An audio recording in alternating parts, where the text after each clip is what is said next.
Mirobod tumani prokuraturasi hamda tegishli tashkilotlar tomonidan shu kunning yana bir dolzarb masalasi yashirin iqtisodiyotning oldini olish, uning darajasini qisqartirish borasida ham zarur choralar ko'rilmoqda. Bu borada asosiy e'tibor mamlakatimiz prezidentining 2025-yil 10-dekabrdagi naqdsiz hisob-kitoblarni ommalashtirish va yashirin iqtisodiyot ulushini qisqartirishga qaratilgan qo'shimcha chora-tadbirlar to'g'risidagi farmonida belgilangan vazifalarni bajarish, xususan yashirin iqtisodiyot ko'lamini qisqartirishga qaratilgan desak mubolag'a bo'lmaydi. Mazkur ishlarni tumandagi Mirobod dehqon bozori aksiyadorlik jamiyati misolida tahlil etadigan bo'lsak, xaridorlarning savdo qilishi uchun to'lovlar to'liq elektron tizimga o'tkazilgan. Ya'ni har bir rastada elektron to'lovlarni amalga oshirish imkoniyati yaratilib, raqamli platforma dasturi joriy etildi. Qolaversa, patta pullarini to'lashda ham naqd puldan foydalanilmaydi. Bir so'z bilan aytganda, raqamlashtirish tadbirlari o'zining ijobiy natijasini ko'rsata boshladi. Jumladan, raqamlashtirishdan so'ng jamiyatning kunlik tushumi 1,6 barobarga, ya'ni 302 million so'mdan 513 million so'mga oshgan. Shu Mirobod dehqon bozori tumanimizning markazida joylashgan bo'lib, 2025-yil iyun oyidan boshlab bu bozorimizda to'liq raqamlashtirish ishlari amalga oshirilyapti. Sababiki, yashirin iqtisodiyotga yo'l qo'ymaslik, unga qarshi kurashish, savdo tushumlarini oshirish maqsadida ishlar amalga oshirilyapti. Ya'ni bu bozorimizda jami 188 ta turg'un savdo shoxobchasi bo'lsa, shundan 700 ga yaqin savdo rastamiz mavjud. Hammasi to'liq raqamlashtirilgan bo'lib, bunda hozir 2025-yil 1-choragiga nisbatan solishtirilganda ham savdo tushumlari oshirishga erishildi. Ya'ni 2025-yil yanvar, fevral, mart oylarida tadbirkorlarimiz tomonidan tushgan savdo tushumi 26,1 milliardni tashkil qilgan bo'lsa, 26-yil yanvar, fevral, mart oylariga bu tushum 46,7 milliardni tashkil qilyapti. Ya'ni 19 milliardga oshirishga erishildi. Bu foiz hisobda oladigan bo'lsa 170% ga oshirildi.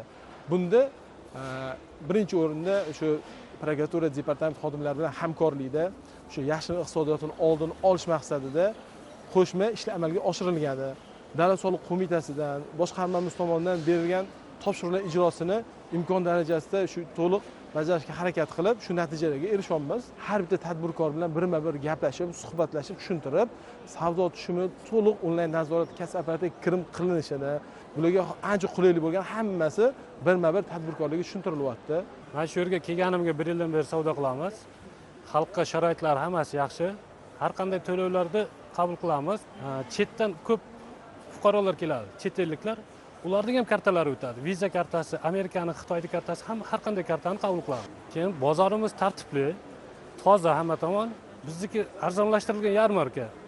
Arzongina to'lov o'zgarishlari hozir hammasi kartada ko'proq xarid bo'lyapti. Kartada bo'lgani uchun biz har qanday to'lovni sharoitini yaratib qo'yganmiz.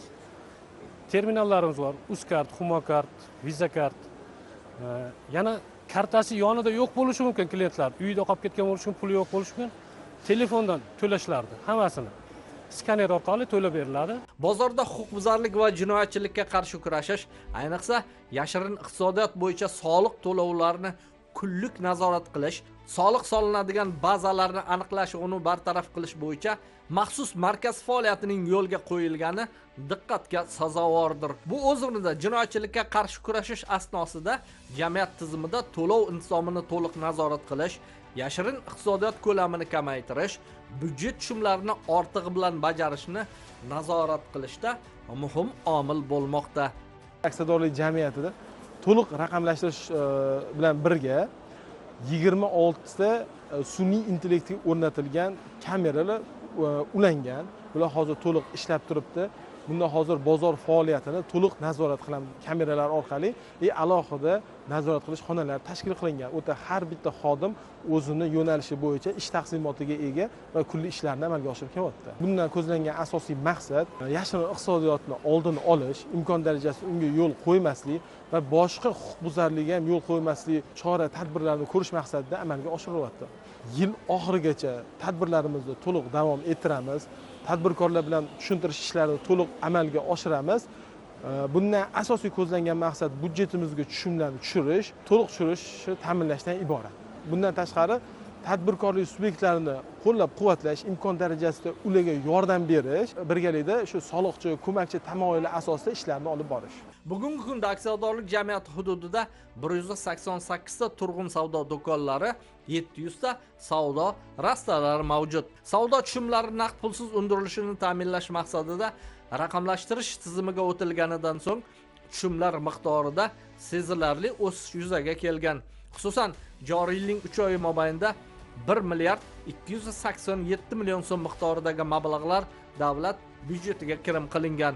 Mana bizni Mirobod dehqon bozorida bozor hududida 700 ta rasta joylashtirilgan. 700 ta rastadan 188 ta turg'un savdo do'konlari bor. Qolaversa, mana shu bozorimizga kirish hududida arzonlashtirilgan Elga xizmat tashkil qilganmiz. Elga xizmatda o'sha arzonlashgan mahsulotlar, ular narx-navolari hammasi qo'yilgan. Xalqimiz uchun barcha mahsulotlar to'liq qo'yilgan. Qolaversa, bozorimiz butun raqamlashtirishga o'tgan. Raqamlashtirishga hozirgi kunda mana tuman soliq inspeksiyasi, tuman departamenti, qolaversa o'zimizning o'sha xodimlar ishtirokida barcha savdo qiladigan tadbirkorlarga shart-sharoitlar yaratilgan. Ularni pullari hammasi klik orqali o'tadigan bo'ldi. O'sha markazimiz ochilgan, situatsiya sentr ham qo'yilgan. Bozorda kirib keladigan barcha mahsulotlarni mana bu yerda biriktirilgan laboratoriya xodimlari tomonidan tekshiruvdan o'tkazib, ular ro'yxatga olinib, savdo rastalariga chiqariladi. Qolaversa o'sha har kunlik tushumimizni o'sha bozor xodimlarining o'rtasidagi o'sha pul muomalasini olib tashlab, o'zlarini telefonlaridan klik orqali o'tkazadigan bo'lgan. Bozorda mana yaxshi nisbat bo'yicha tuman xodimlari, inspeksiya xodimlari birgalikda har bitta joyda shartnomalar qilingan, har bitta xodim ular to'liq nazoratga olingan. Ba'zi o'sha do'konlar, magazinlarimizdagi savdo rastalarida ham o'sha paynet asosida hammasi o'tkazilgan.